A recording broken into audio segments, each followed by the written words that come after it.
worship declaration this morning. Today, when I listen to God's Word, it empowers me by its instructions and corrections, giving me the strength to take the right direction and lead me deeper in the path of happiness. It was sent so I may be complete and equipped to every good work to serve man and to glorify God. You may take your seat and open your Bibles in the book of Psalm 103, verse 1 to 5.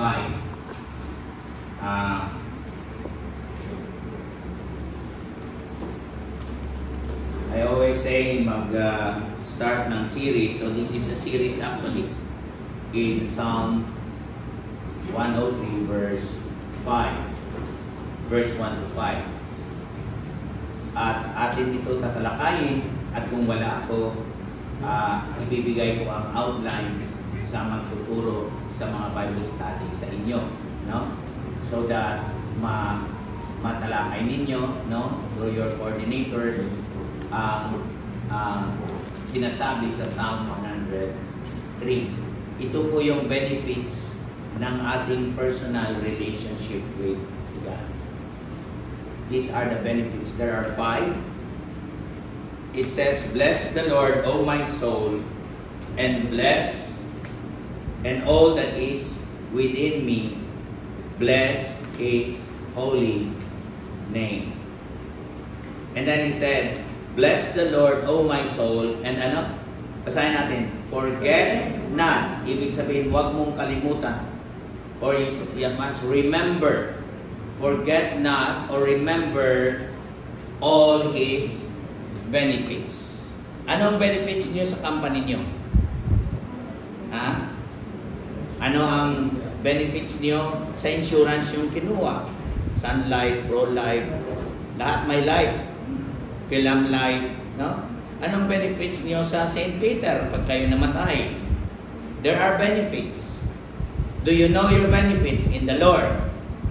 So yun ang ating talakayin. Pero ang benefit na ito will only be aandar lang or will only work if we have a personal relationship with God. Because the psalmist saying, "Bless the Lord, all my soul, and all that is within me, bless His holy name."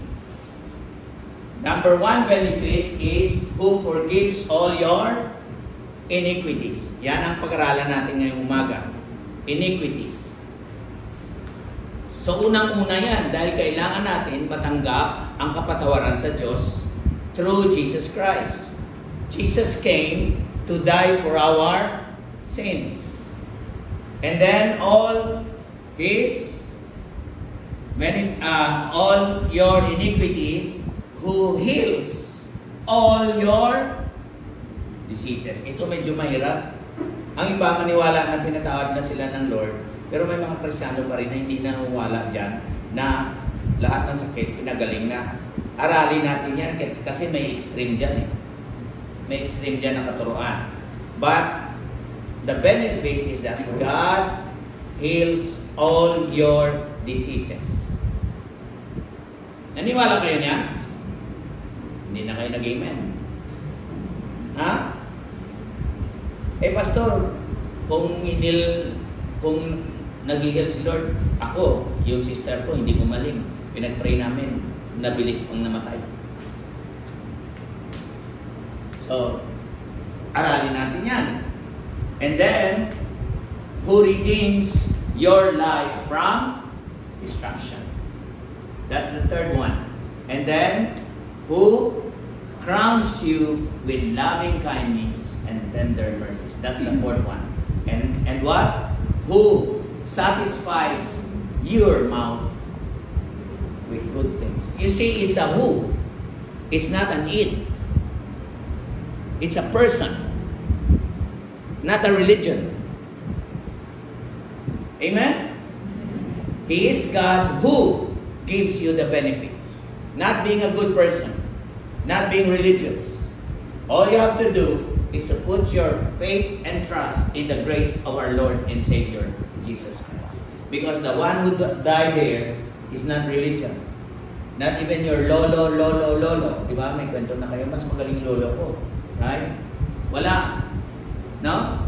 Mas magaling na tao ang namatay dyan. No. Yes. Ang pinakamagaling na Diyos na naging tao, wala nang iba. Only one. The only begotten Son, the Lord Jesus Christ. And even this is in the Old Testament, David knew who the Lord is. This is David. He knew he had a personal relationship with God. So today, pag-aralan natin ang God's forgiveness. Okay? God's forgiveness. Okay? 3 things about God's forgiveness. Number 1, ang sabi doon, God removes our transgressions. Okay? He removed our transgression. Saan natin kinuha yan? Drop down to Psalm 103 verse 10 to 12. Okay? Ang transgression means you miss the mark.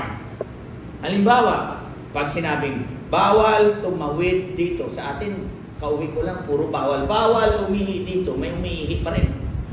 Bawal tumawid dito, may tumatawid pa rin. That is transgression.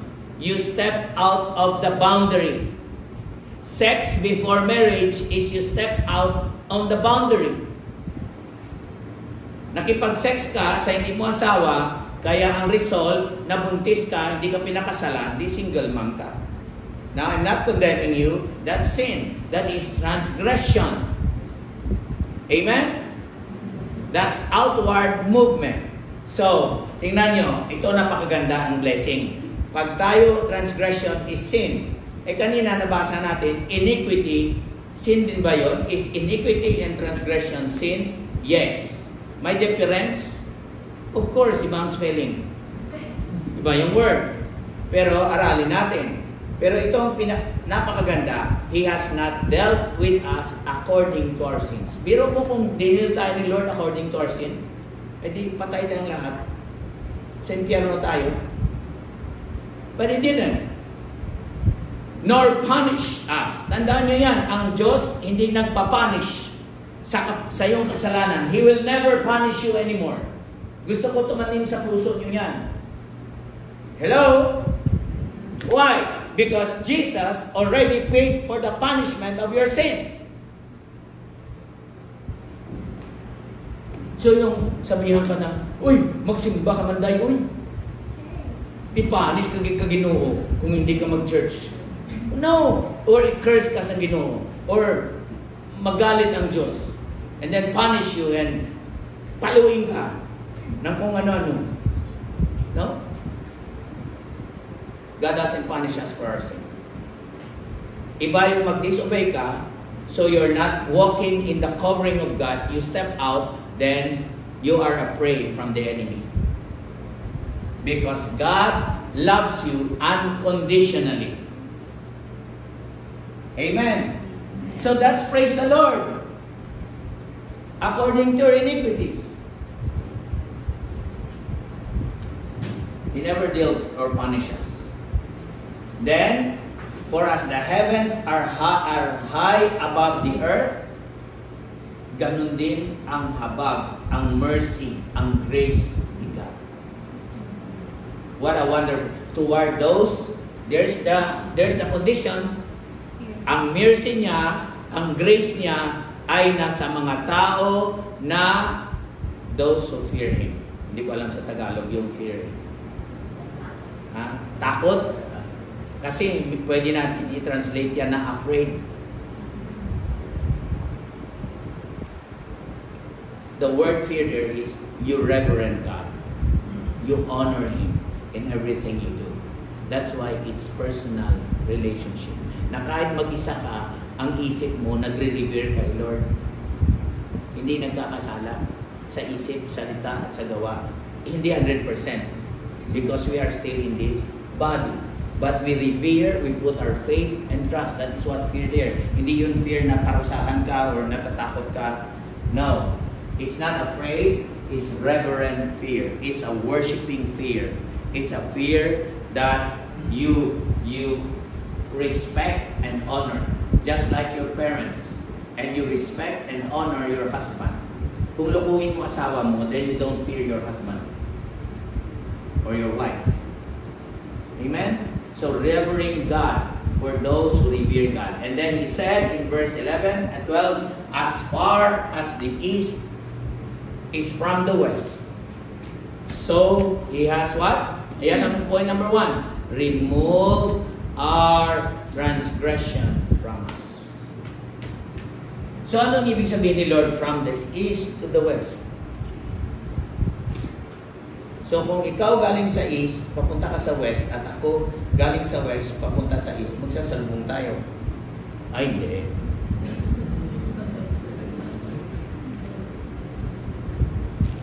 It only means the Lord is saying, He has infinitely removed your sin.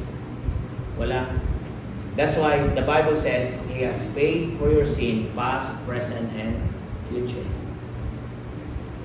Can you say amen? Amen?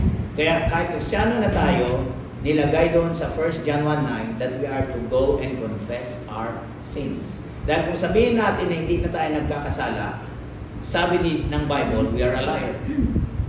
And dito niyo malalaman na kayong nagkakasala.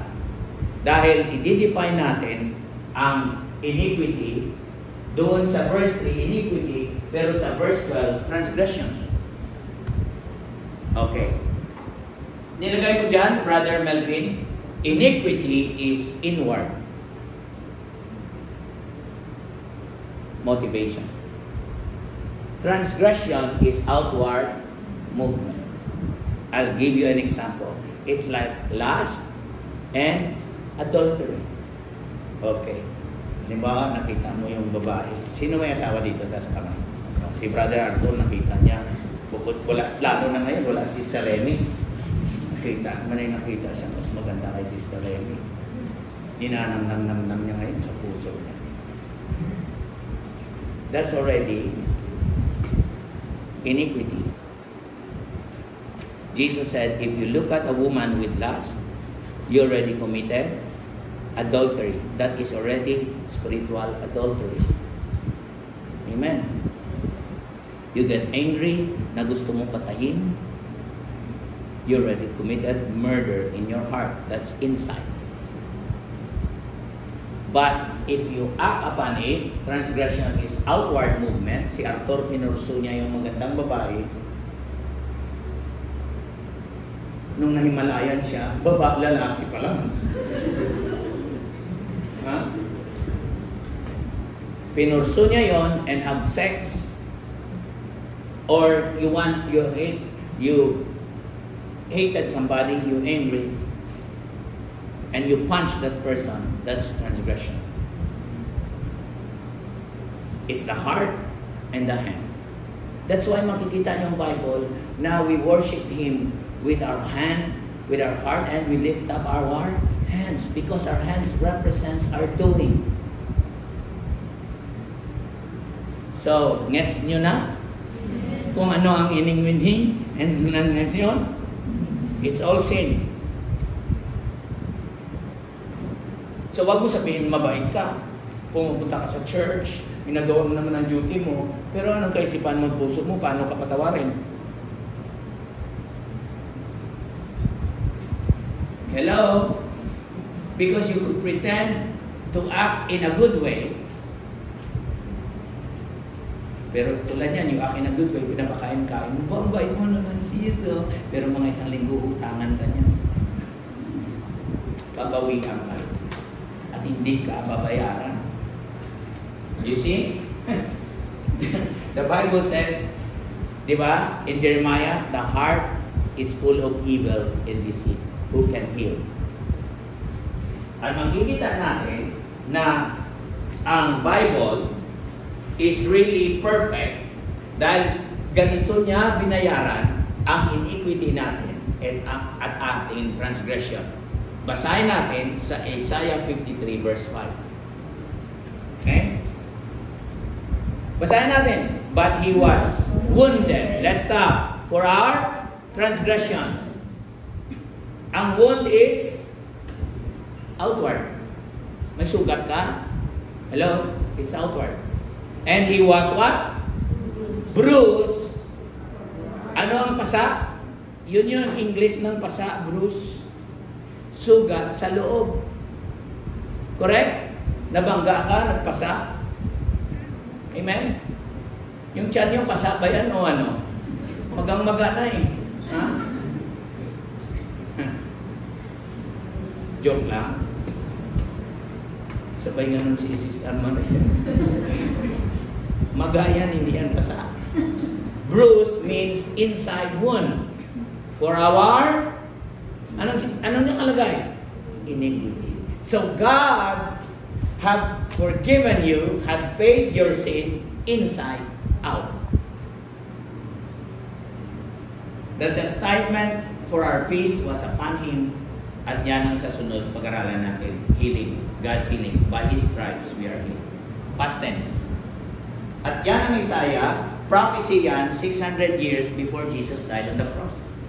Isaiah already saw through the Spirit of God that Jesus will come. And he prophesied. That's why the Bible is true. The Bible is God's Word. It's written by many men, but the author is God. It's perfect.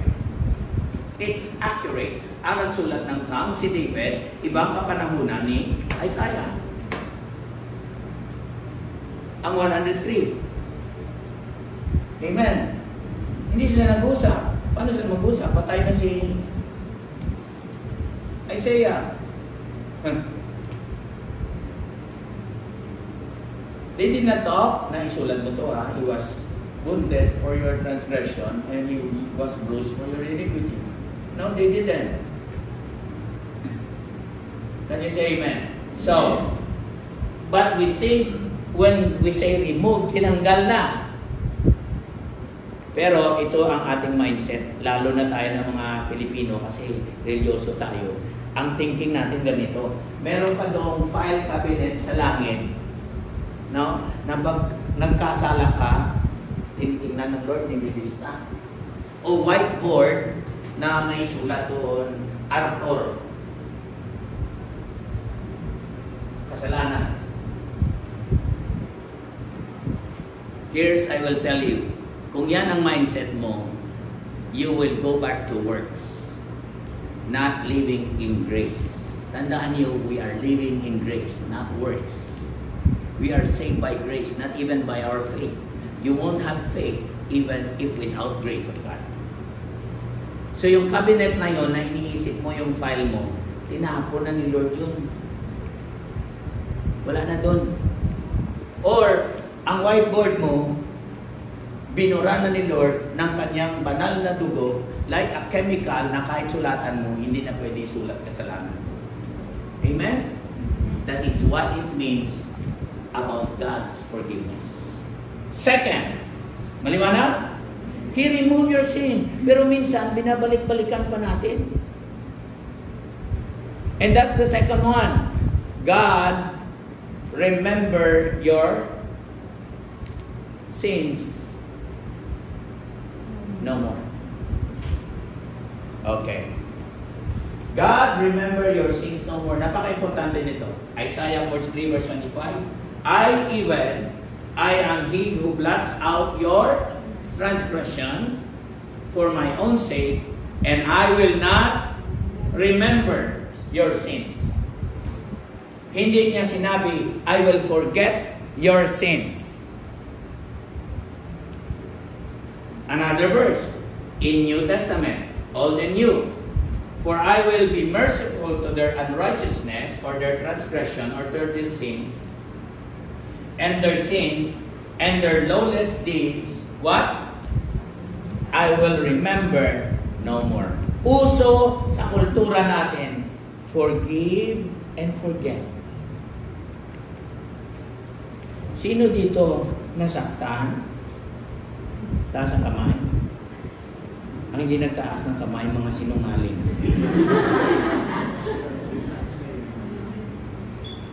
Lahat tayo masasaktan. Lahat may magsisinungaling sa'yo. May magloko sa'yo. Masasaktan ka, may magpaasa sa'yo. Kaya hindi ka na napansin kung anong ginagawa mo sa TikTok para mapansin. Kasi wala nagpapansin sa'yo eh. Mainit talaga mga kapatid, kahit anong gawin mo.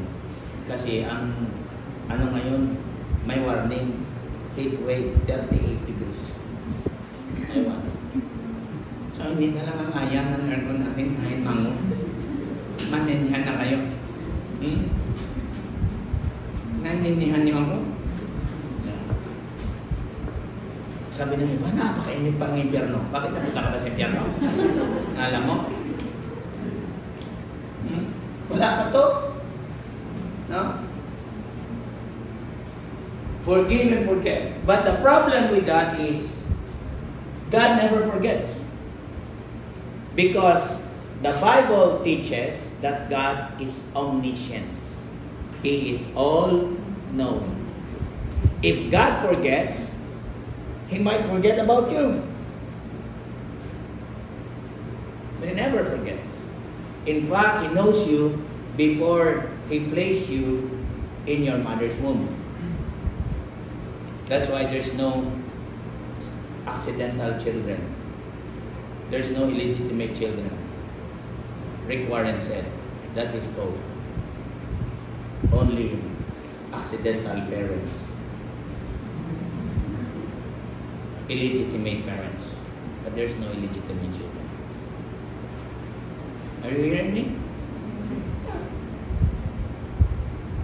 He knows you before He forms you in your mother's womb. Alam niya na ikaw ay Pilipino, Kapampangan. Alam niya ikaw ay maging Ilonggo, Bisaya, whatever. He knows.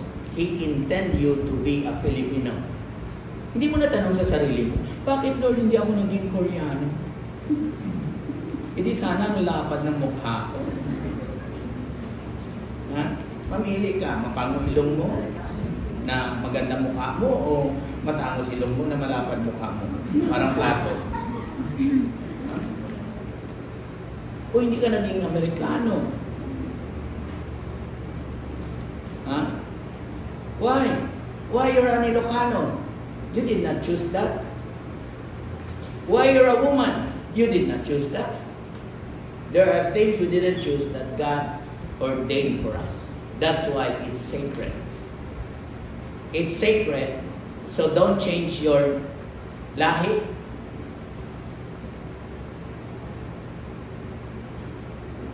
Because it's sacred in the eyes of God. You cannot change your parents. That's why you honor them. God said, honor them. Because, and then you will have a long and good life when you honor your parents. Amen. Amen. Now, God doesn't choose not to remember. That is what He is saying. To remember your sins no more is that the word remember. Anong meaning ng remember? Sige nga. Pag may exam ka, gusto mo yung inaral mo. Ano nga yung sagot? Nasa dulo na ng dila ko, hindi ko mamahal. Nandito na sa dulo ng tuktok ng utak ko, hindi ko nasagot. You're trying to recall. You're trying to bring it back.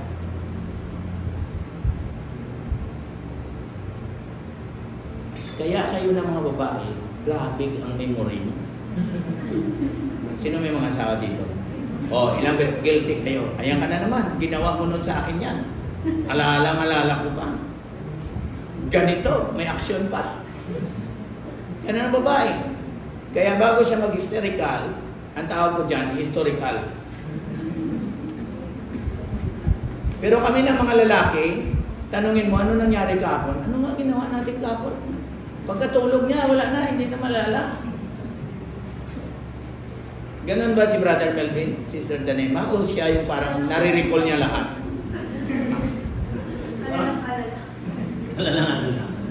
So God chose not to bring it back, not to recall. Okay? It doesn't mean He has forgotten. So you can choose. Tayo, we can be like God. We are not God. Okay? When I say we can be like God, our attitude is we are not to bring it back. Kaya sabihin sa counseling, pastor, tao lang ako. My mind will never forget. Yeah? When you remember, don't bring it up. Kaya sa marriage counseling, tapos na to ha, Mrs., pag nag-away kayo ulit, don't bring it back. Baka mang lalaki na naman siya kasi, pastor. Patay. Ha? Don't bring back the past. Because God chose not to bring up your past. That is what it means.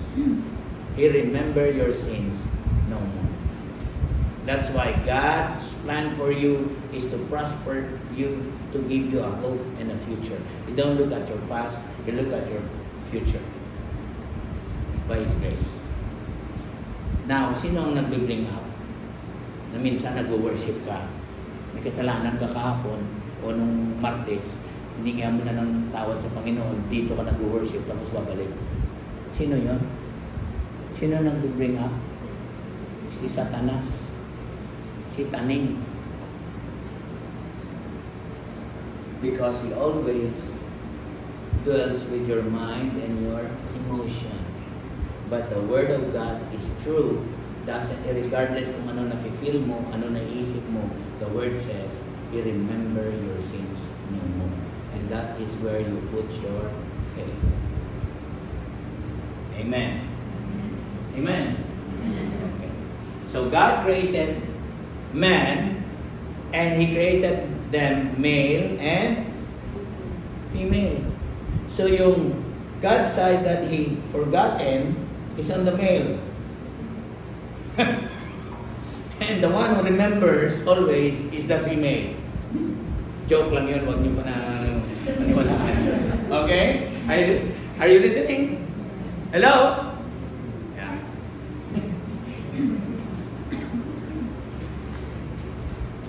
Last, God releases us from our iniquities. The word forgives, balikan natin, Psalm 103, and He who forgives all your iniquities.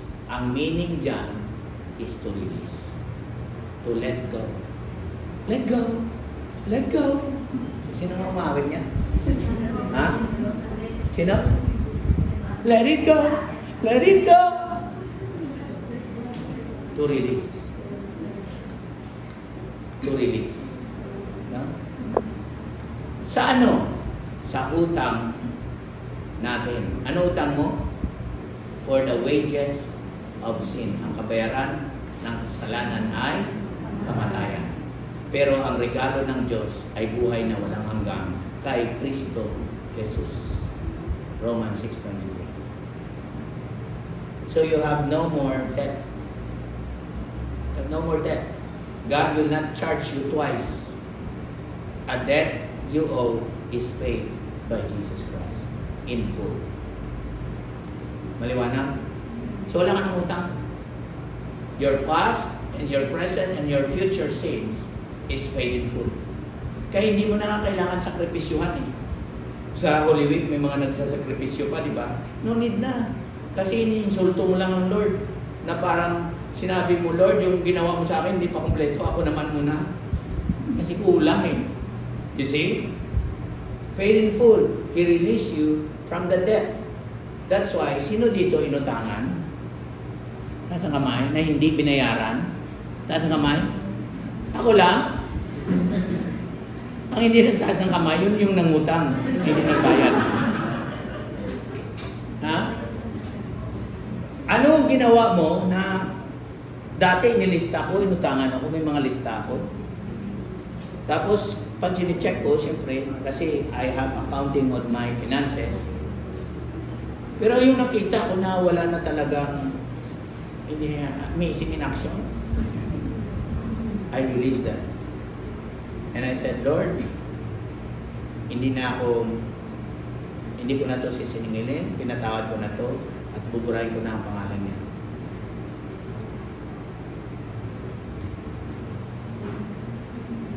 At pagpalain mo siya, Lord, na sa sunod, hindi niya nagawin sa akin ito, sa ibang tao. You release the blessing. Kay Pastor Ken, wala tayo mangutang.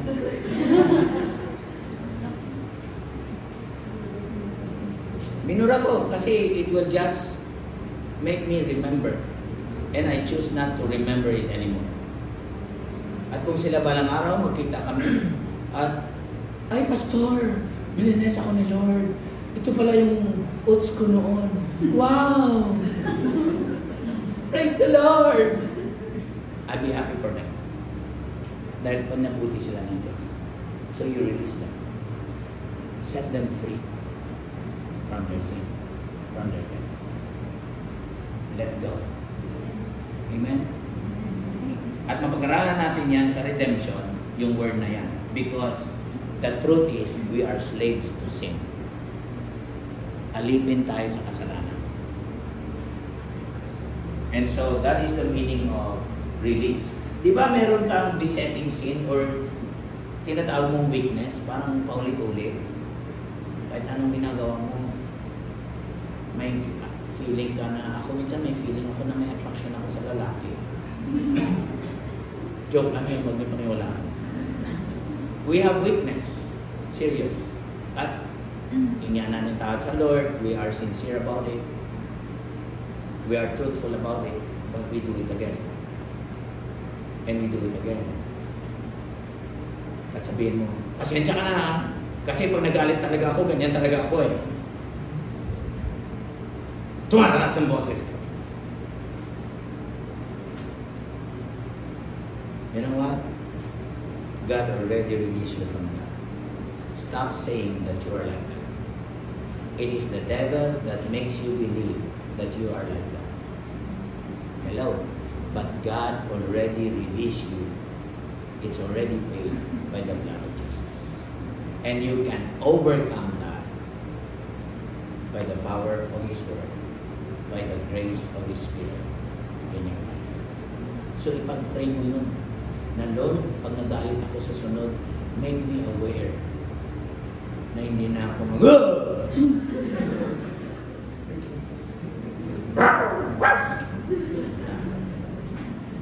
hindi ka na maging mabangis.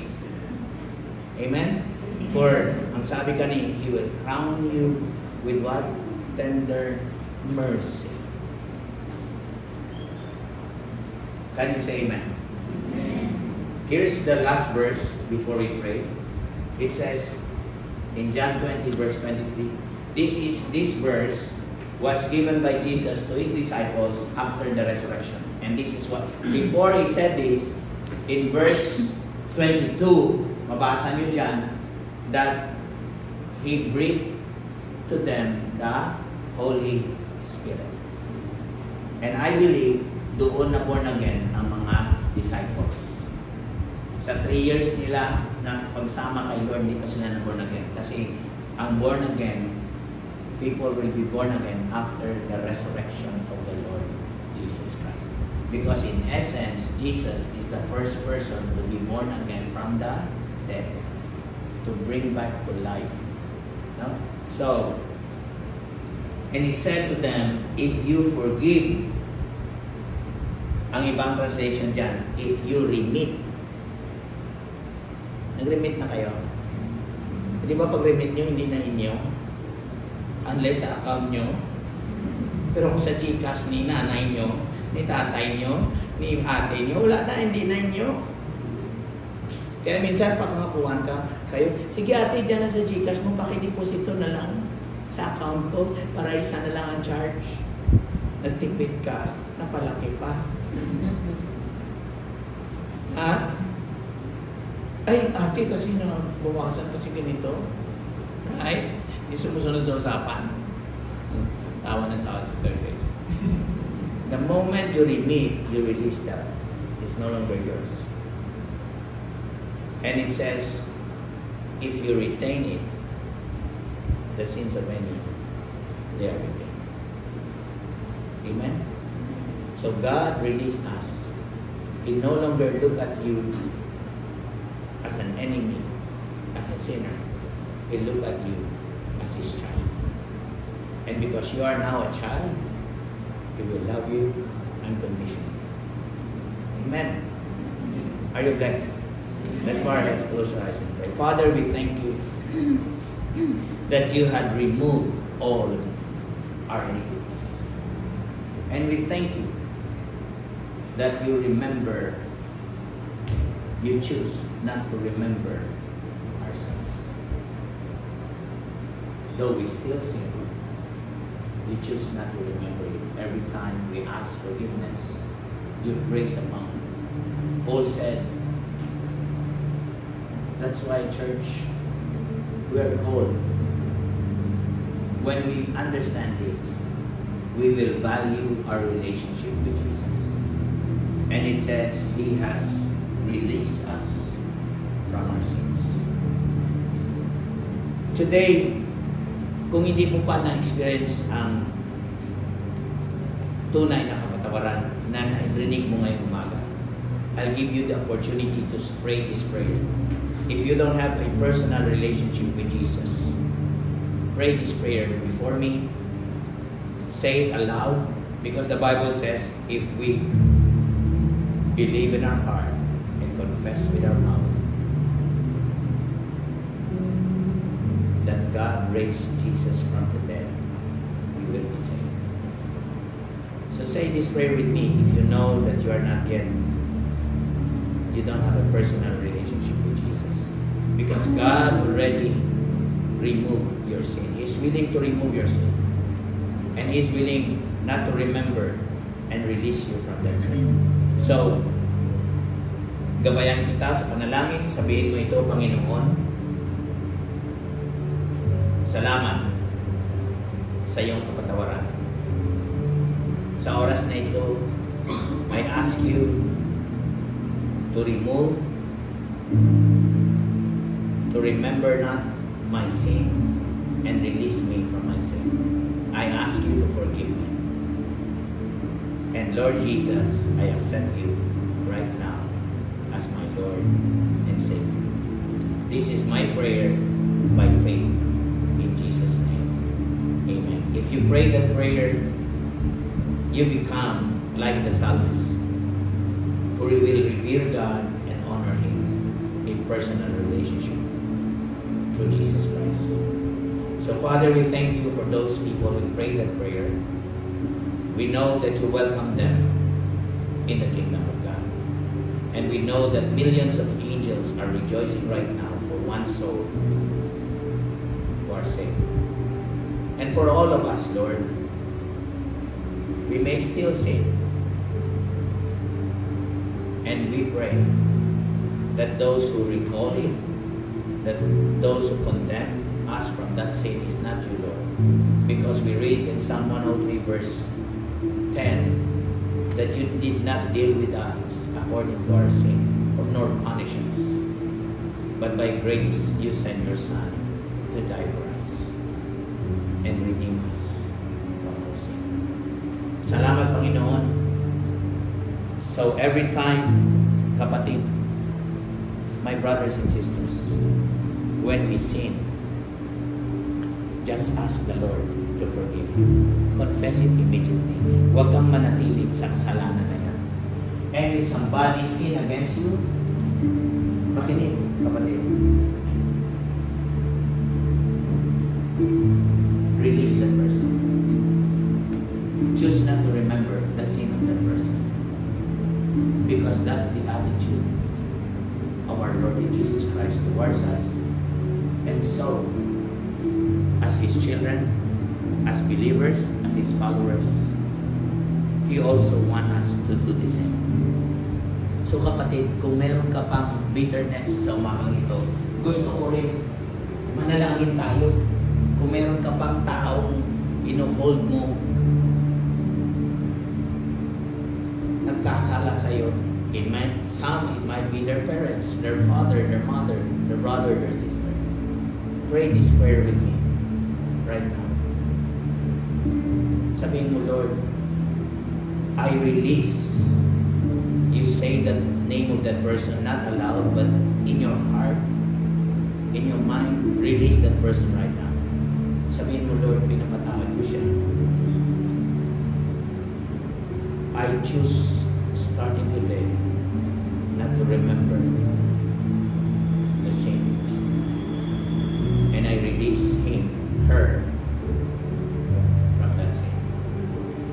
pray, Lord, that you bless this person. At kung hindi pa siya nakakilala sa iyo, Lord, sa oras na ito, pinapanalangin ko na siya makakilala din sa iyo. At kung siya naman Kristiyano na, Panginoon, I pray that you bless her. I pray that you change her. I speak life in blessing upon this person. As you gave to me, I also gave to this person. Thank you, Lord, for giving me the power to overcome this sin. In Jesus' name. Amen and amen and amen. And Father, we thank you for your word today. I pray that this message, that you have removed our sins, our transgressions, and remember not our sins, and release us from our sins. We'll sing into our hearts, and we'll be there for the rest of our lives. In Jesus' name. And everybody say, Amen and amen. Palakpakan natin ang Panginoon. Are you touched by the Lord? Blessed?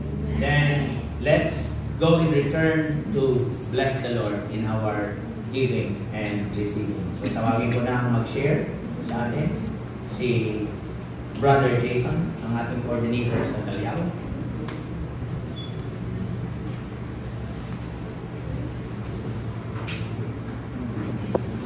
Yan, ibig po ba lahat sa sento ng ating Panginoon? Sige po, tumako na po tayo sa pangalawang bahagi ng ating gawain sa ating tithes and offering. Ang ating pong verse ay makatagpuan po natin sa Malakay chapter 3, verse 10. Ang sabi po ng Biblia, verse 10, pero ngayon, nahaman po kayo na subukan ninyo ako, ang Panginoong makapangyarihan. Dalhin nyo na po ang inyong mga ikaw po sa bodega ng templo upang may pagkain sa aking templo. Kapag ginawa nyo ito, bibigyan ko kayo ng ulan at ibubuhos ko ang sobra-sobrang pagpapala. Ano po, sa isang verse lang po yan, pero mayroon pong challenge at mayroon pong tuman at mayroon pong promise ang ating Panginoon. Ano po, ang sabi po niyan, ang sabi po ng ating Panginoon, bring your whole tithes in my temple. Hindi po sinabi ng Lord na dalhin mo ng kalahati. Hindi po. Ang sabi po ng Lord, bring your, dalhin mo ng buo ang iyong ikaw po sa aking templo para mayroon pong pagkain doon. At kapag ginawa daw po natin ito, ay mayroon pong sobra-sobra pagpapala na ibibigay sa atin ng Lord. Ano? Yung po tinutukoy doon is niya, hindi lang po pagkain physical, kundi pagkain spiritual po. Ano po? Yan po ay ginagamit natin dito sa church.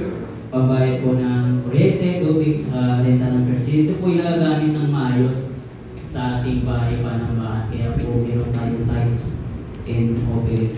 Yan po, inigalis na po ang bawat isa na kung meron po tayong kakayanang magbigay, ibigay po natin yung para sa ating Panginoon.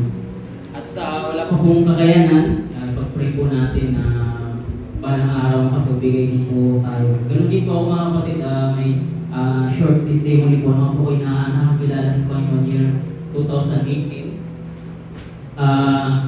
Dumating po ako dito noon 2018, hindi po ako isang born again Christian at nalaman ko po na dapat pala tayo magbigay. Sa panahon na po yun, ako po ay mayroong utang pa, nagbabayad pa ng mga lending, mga ganyan. Pinag-pray ko sa Panginoon na sana Lord makapagbigay din ako ng aming tithes po. Sa biyaya at habag po ng Panginoon, gagawin po, maliit man, may uti man po wala, ay nabibigay ko pa rin po yung aming tithes po. Wala naman po akong pwede ko pagmayabang, kundi ang pwede ko po naman po ipagmayabang ay yung kabutihan ng ating Panginoon sa ating mga buhay. Yun lang po, at nawa po tayo po ay the best sa salita ng Panginoon. Simple, pag-pray po natin yung ating tithes and offering sa bagay ito. Yes, Lord, hallelujah, ang ilang Diyos, noon, ngayon, at magpakailanman ang hari ng mga hari, ang Panginoon ng mga Panginoon. Lord, salamat muli, Panginoon, sa aming napakinggan, at salamat, Panginoon, sa buhay ng aming pastor, Pastor din, na patuloy mo, Panginoon, ginagamit, Panginoon, sa iyong iglesia, Panginoon. Dalangin namin, O Lord, patuloy mo siya, Panginoon, ingatan, at patuloy mo, Panginoon, pagpalain ang kanyang pamilya sa Pilipinas, at patuloy mo, Panginoon, siyang gamitin as your servant, Panginoon. At sa aming mga lingkod mo, Panginoon, ay patuloy kami, Panginoon, sumunod sa iyong mga inuutos, Panginoon. Dalangin namin, O Diyos, sa aming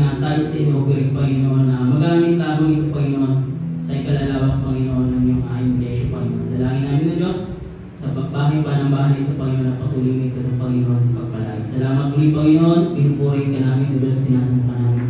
Sa pangalan ni Jesus na aming Panginoon, aming tagapagligtas.